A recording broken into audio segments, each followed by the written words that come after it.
I worked as a clinical psychologist in the NHS for about 15 years.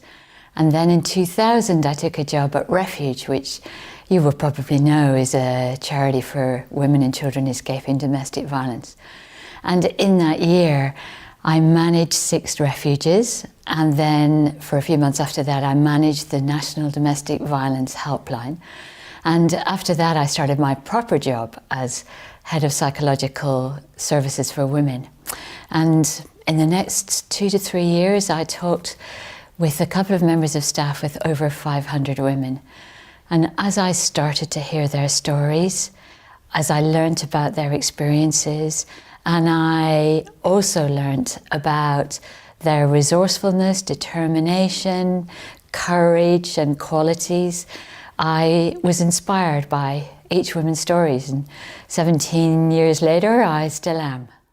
Domestic Violence Training Limited really formed to fill a gap between mental health services and domestic violence services. In 2000, between 2000 and 2005, we realised that many women in refuges were suffering from psychological distress, and many women who were approaching doctors or in mental health services were there because they'd experienced abuse, and yet doctors and nurses weren't identifying or talking to them about abuse, and domestic violence workers, although they knew women were upset, didn't know what to do with that. So my company, Domestic Violence Training Limited, is really designed to support domestic violence workers to understand and support women with psychological distress, and to help health workers offer a better response. So if we think about physical violence, then it causes acute injury. If we think about sexual violence, it causes other sorts of physical injury, including miscarriages, gynecological problems.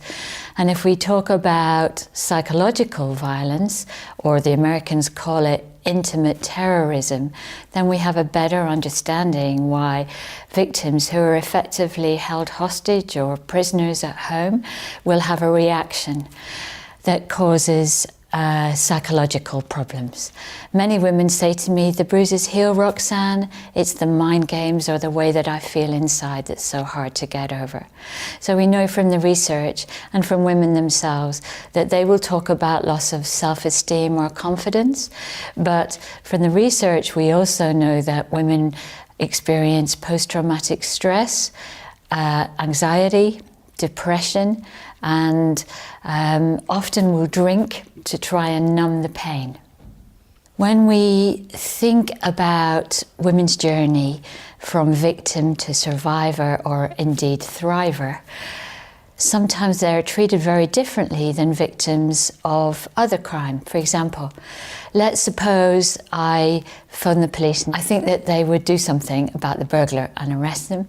And yet in domestic violence, there's often a focus, and the abuser or the perpetrators remain invisible.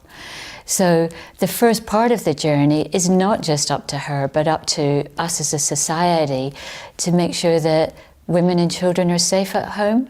I believe that every woman and child has the right to live without fear.